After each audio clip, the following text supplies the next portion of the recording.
नमस्कार बंधुरा welcome to पाखिर विद्यालय। आज के होमिओपैथिक मेडिसिन फर बार्ड्स এর উপর ডিসকাস করব। মাল্টিভিটামিন কি হোমিওপ্যাথিকে, কোনটা ভিটামিন বি কমপ্লেক্স, কারণ আপনারাই জিজ্ঞেস করেন কোনটা ক্যালসিয়ামের ভালো সোর্স, কোনটা আপনি মানে প্রত্যেকটা জিনিসের ওপর। এবং সবথেকে বড় ব্যাপার হচ্ছে হোমিওপ্যাথিক দুটো কারণে সবথেকে বড় ভালো মানে প্রয়োগ করতে পারি। ফার্স্ট হচ্ছে দুটো না, তিনটে কারণ। একটা হচ্ছে পাখি বা অ্যানিম্যাল অ্যানাটমিতে হোমিওপ্যাথি খুব ভালো কাজ করে, এক নম্বর। দ্বিতীয় হচ্ছে হোমিওপ্যাথিকের সাইড এফেক্ট সেরকম নেই যদি আপনি প্রপার ডোজ, এবার অনেক সময় ওভার ডোজ হয়ে গেলেও কোনো প্রবলেম হয় না, যেটা অ্যালোপ্যাথিকে মারাত্মক প্রবলেম হয়। হোমিওপ্যাথিকে আপনি লং টাইম ইউজ করতে পারেন। তবে হ্যাঁ, টনিক যেগুলো আছে যেমন আলফা আলফা টনিক, তারপরে লিপটি, এগুলোকে এক মাস ইউজ করার পর মোটামুটি এক সপ্তাহ দেড় সপ্তাহ গ্যাপ দিয়ে আবার, কারণ এখানে অ্যাডেড সুগার একটু অ্যাড করা থাকে। বাকি র মেডিসিন, পোটেন্সি মেডিসিন আপনি যখন তখন বা যত ডিউরেশন মানে একটা লং টাইমের জন্য ইউজ করতে পারেন। হোমিওপ্যাথিকের কার্যকারিতা অনেক বেশি। আর সবথেকে বড় ব্যাপার হচ্ছে একটাই মেডিসিন, ধরুন সাপোজ আর্নিকা 30, এটা শরীরের অনেক পোর্শনে, শুধু একটা মেডিসিন দিয়ে বোঝালাম, এরকম প্রত্যেকটা মেডিসিন শরীরের বিভিন্ন অঙ্গে বিভিন্ন সমস্যাতে কাজ করে। কিন্তু এই সমস্ত কিছু যা যা আমি আজকে বলবো ডেসক্রিপশন বক্সে আপনারা পেয়ে যাবেন। বাট ব্যাপারটা হচ্ছে যে দুটো তিনটে প্রশ্ন এসে পড়ে রয়েছে, আমি রিপ্লাই দিইনি। সেটা হচ্ছে যে বাচ্চা যখন হবে পাখি, এগ ফুড আর বয়েল রাইস, বয়েল এগ আপনি ডেলি দিতে পারেন, কিন্তু এখানে একটা কিন্তু এই কারণে অ্যাড করছি, আপনার পাখির যদি ডাইজেশন সিস্টেম ঠিক না থাকে তাহলে ইউজ করবেন, তাহলে আপনি বুঝে সেটাকে ইউজ করবেন। কিন্তু যদি যেটা প্রশ্ন করেছেন ভাই যে ইউজ করা যায়, নিশ্চয়ই ইউজ করা যায়, তাতে কোনো সমস্যা নেই। তবে একটা তার মাত্রাকে মেনটেন করতে হবে, সেটা আলাদা ব্যাপার। তো চলুন আমরা আজকে টপিকের ওপর ডিসকাস করি। দেখুন, হোমিওপ্যাথিকে যদি আমরা মাল্টিভিটামিনের কথা চিন্তা করি, তাহলে তার নাম হচ্ছে রোজা ক্যানিনা মাদার, পিওর মাল্টিভিটামিন। মানে কস্টলি এবং পাওয়াও খুব মুশকিল হয়, কিন্তু পেলে এর থেকে ভালো মাল্টিভিটামিন ফর্মেশন হতে পারে না। এছাড়াও হোমিওপ্যাথিকে আমরা মাল্টিভিটামিনকে বানাতে পারি, যেমন ধরুন আলফা মাদারের সঙ্গে চায়না মাদার, আলফা মাদারের সঙ্গে অ্যাভেনা চ্যাটাইভা মাদার, আলফা মাদারের সঙ্গে আপনি ডামিয়ানা মাদার, আলফা মাদারের সঙ্গে জেনসিং মাদার। আবার এই আলফাটাকে যদি আমি ইন্ডিভিজুয়াল করে দিই, শুধু আলফাকে দিচ্ছি, তাহলে আমাদের vitamin B complex, vitamin A, এইগুলোর ওপর কাজ করবে। অ্যাভেনা চ্যাটাইভা ভিটামিন বি কমপ্লেক্স হিসেবে কাজ করবে। অশ্বগন্ধা ভিটামিন বি কমপ্লেক্স এবং কিছু ভ্যারাইটিস মাল্টি ভিটামিনস, এবং তার সঙ্গে সঙ্গে আমরা কিছু মিনারেলসও পাবো এর মধ্যে। এবার ক্যালসিয়ামের ভালো যদি সোর্স আমরা খুঁজে পাই, তাহলে হচ্ছে ক্যালকেরিয়া ফস 200 বা ক্যালকেরিয়া ফস 6X। 200টা অলওয়েজ ব্রিডিংয়ের সময় ইউজ করা দরকার। 6Xটা আপনি মানে ডেলি লাইফে আপনি ইউজ করতে পারেন। 6Xে কী হচ্ছে, একটা ওটা বায়োকেমিক ট্যাবলেট, এটা যখন আপনি ইউজ করছেন একটা ব্যালেন্স থাকে ক্যালসিয়াম। কিন্তু কারণ জানতে হবে, ক্যালসিয়াম যদি ওভার ব্যালেন্স হয়, হোমিওপ্যাথিক হোক অ্যালোপ্যাথিক বা ন্যাচারাল, তাহলে কিডনি ফেলিওর, আরও অনেক রকম ডিজিজে, কারণ কোনো কিছুরই অত্যাধিক মাত্রায় কিছু দরকার নেই। কোনো শরীরে যখন কোনো ভিটামিনস বলুন, মিনারেলস বলুন, মানে নিউট্রিশন যদি অ্যাভোগ হয়ে যায়, মানে অত্যাধিক হয়ে যায়, তাহলেও প্রবলেম। ডাউনে গেলে তাহলেও প্রবলেম। একটা স্ট্যান্ডার্ড মাত্রা মেনটেন করতে হয়, যেটা খাদ্যের মাধ্যমে হয়। কিন্তু আজকের দিনে সফট ফুডের এত ভ্যারাইটিস থাকা সত্ত্বেও আমাদের এত প্রবলেম। ঠিক আছে, আচ্ছা হ্যাঁ, এখানে আর একটা জিনিস বলে রাখি, আমি এটার উপর ডিসকাস করবো। কালকে না পরশু একজন ফোন করেছিল যে নতুন সে শুরু করছে, কী পাখি নিয়ে শুরু করুন। দেখুন, সেটা আমি বলবো না, সেটা আপনাকে ঠিক করতে হবে। যেটার ভাইকে আমি একই রিপ্লাই দিয়েছি, যারা যারা এই ধরনের চিন্তা করছেন যে আপনি পাখির ওই ফিউচার দেখে পাখিকে কিন্তু বুঝলে হবে না। কারণ হচ্ছে আগে ভালোবাসতে শিখুন, আপনার প্যাশনটাকে আগে নিয়ে আসুন। আমাদের ফেলিওরের সবথেকে বড় ব্যাপারটা হচ্ছে যে এই যে পাখির দাম বেড়ে যাওয়া ইত্যাদি ইত্যাদি সমস্ত কিছু যে ব্যাপার, এটা দাম বেড়ে যাওয়া নয়, দাম কমে যাওয়া, মার্কেটে খারাপ পরিস্থিতি ইত্যাদি যে কথাগুলো উঠছে, তার এখান থেকেই বোঝা যায় আমরা পাখিটাকে কতটা ভালোবাসি।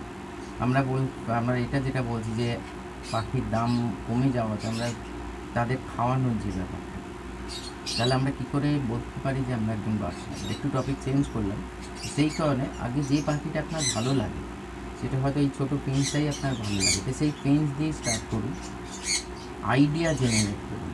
ঠিক আছে, ভাগে ভালোবাসা, তারপর বিজনেস। শুধু প্রথম থেকেই যদি আপনি বিজনেস মেন্টালিটিতে পাখি পুষতে আরম্ভ করেন, তাহলে আই ডোন্ট নো যে সেটা কোথায় গিয়ে যাবে। 2 বছর কি 2 মাস পরেও কিন্তু আপনি নয় শিফট করবেন অন্য জায়গায়, মানে অন্য স্পেসিসে, আর না হলে হয়তো আপনাকে ছেড়ে দিতে হতে পারে, কিন্তু ভালোবাসা থাকলে আপনি টিকে থাকতে পারেন। তো মেন টপিকে ফিরে আসি। ক্যালকেরিয়া ফর 6x, যেটা আপনি সারা বছর ইউজ করতে পারেন। আর 200কে আমি বলবো অলওয়েজ, এই যে যেমন এই যে কম্বিনেশানগুলো বললাম তার সঙ্গে আপনি 200কে ব্রিডিংয়ের সময় ইউজ করলে ভালো রেজাল্ট পাবেন। এবার আসছে যে অ্যান্টিবায়োটিকের কোশ্চেনটা, যে ভালো কি হোমিওপ্যাথিকে অ্যান্টিবায়োটিক আছে। অলওয়েজ ভালো হচ্ছে R87 অ্যান্টিব্যাকটেরিয়াল, যত রকম মানে অনেক রকম, এটা আপডেট হয় কিন্তু মেডিসিন।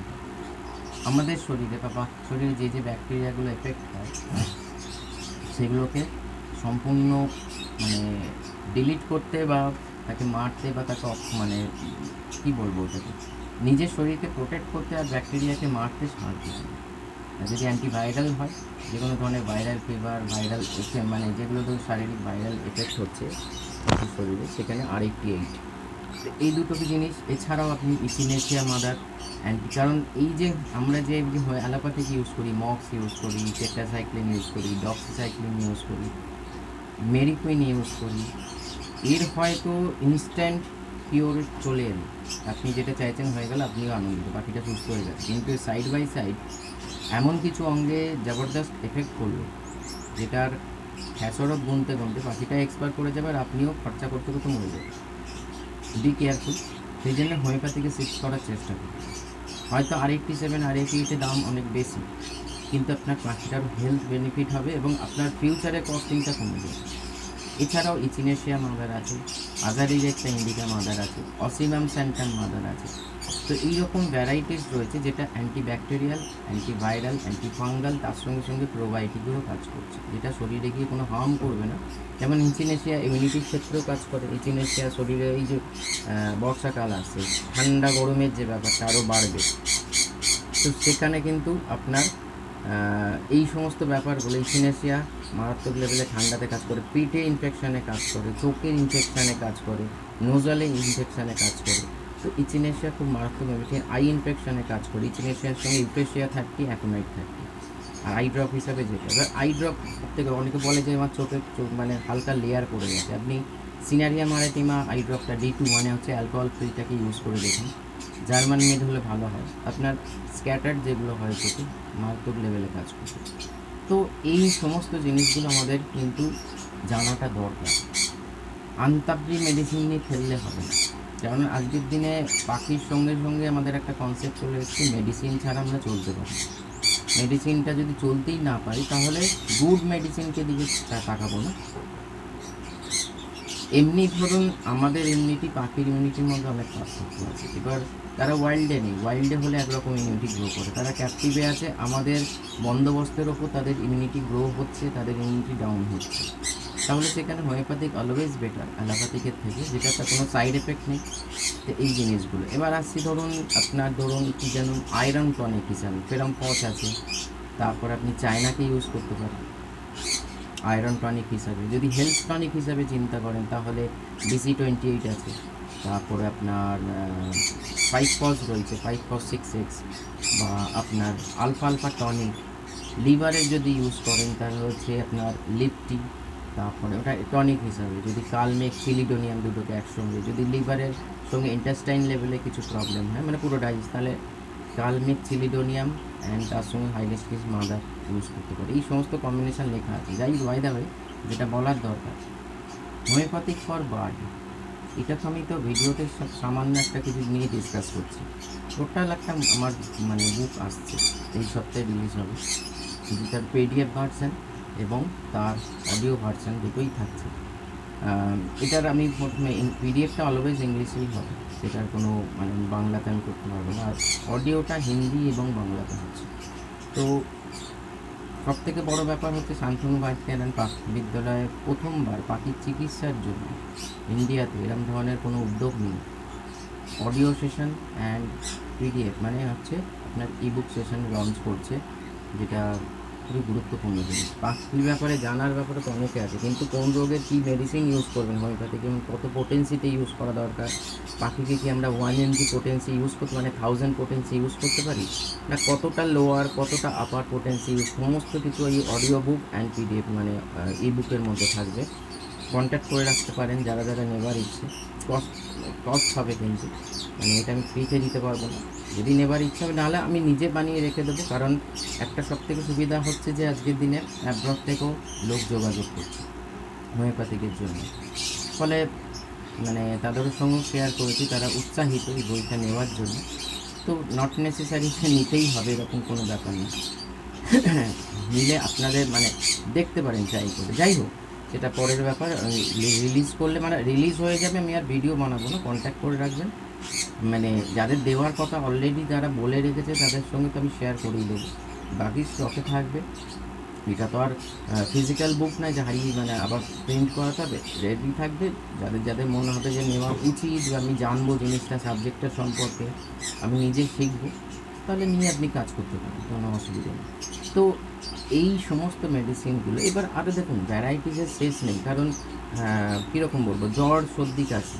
জ্বর যদি পেটের ইনফেকশান থেকে হয় তাহলে সেই একই মেডিসিন চলবে, মানে রাস্টক্স 30 ইচিনেশিয়া চলবে, না অন্য কিছু চলবে? তো সেইগুলো সমস্ত ওই হোমিওপ্যাথিক ফর বার্ডস আমার যে ebook and audio book release হচ্ছে সেখানে থাকবে। যাই হোক, এখানে আরও কিছু বলে রাখি, যেমন ধরুন ডিওয়ার্মিংয়ের জন্য আপনি কালমেঘ মাদারের সঙ্গে সিনা 30 বা কালমেঘ মাদারের সঙ্গে আজারির একটা ইন্ডিকা মাদার, এই কম্বিনেশনে সপ্তাহে 2 দিন করে আপনি দিতেই পারেন, রেগুলার সপ্তাহে 2 দিন করে আপনার ডিওয়ার্মিং থাকবে। ডিওয়ার্মিং তো হবেই, তার সঙ্গে সঙ্গে বডি ডিটক্সিং হবে, তার সঙ্গে সঙ্গে অটোমেটিক্যালি যে টক্সিনগুলো আশেপাশে জমা হয় আমাদের ইন্টেস্টাইন বা সাইডে, পুরো ডাইজেশন সিস্টেম এবং বডিতে, সেটাও রিলিজ হয়ে যাবে। তো এই সমস্ত জিনিসগুলোকে হোমিওপ্যাথিকে খুব সুন্দরভাবে রয়েছে, খালি তার প্রপার ডোজ, কী পোটেন্সি, কতবার দিতে হয়, কত ml জলে কতটা, এবং ডাইরেক্ট হলে কতটা, হ্যান্ড ফিডে হলে কতটা, সেগুলো তো ওইখানে ডিসকাশন আমি করেছি, মানে টোটাল ইবুকটা অ্যান্ড অডিও বুকে ডিসকাস করেছি। কিন্তু এখানেও তো কিছুটা বলে রাখি যে হোমিওপ্যাথিকের থেকে যদি আপনি মেডিসিন সিলেক্ট করেন তাহলে হোমিওপ্যাথিক আছে। আমি অ্যালোপ্যাথিকের খিলাফ নই, অ্যালোপ্যাথিক ইনস্ট্যান্ট রিলিফের জন্য ঠিক আছে, কিন্তু হোমিওপ্যাথিক রুটে কাজ করে। রুট মানে যেখানে প্রবলেম সেখানে কাজ করে। তো সেই জায়গাটাকে আমাদের ধরতে হবে যাতে তার কোনো সাইড এফেক্ট না হয়, ঠিক আছে না? আর সবথেকে বড় ব্যাপার হচ্ছে, এটা একটা ছোটো রিকোয়েস্ট, আপনার পাখি হোক, আমার পাখি হোক, যারই পাখি হোক, কানে শুনে মেডিসিন ইউজ করবেন না। মেডিসিন যে বলছে তাকে জিজ্ঞেস করুন আমি মেডিকুইন কেন দেবো, আমার কাছে তো এই অপশানটাও রয়েছে, ঠিক আছে? কারণ আজকের দিনে সবাই ডক্টর হওয়ার চেষ্টা করে।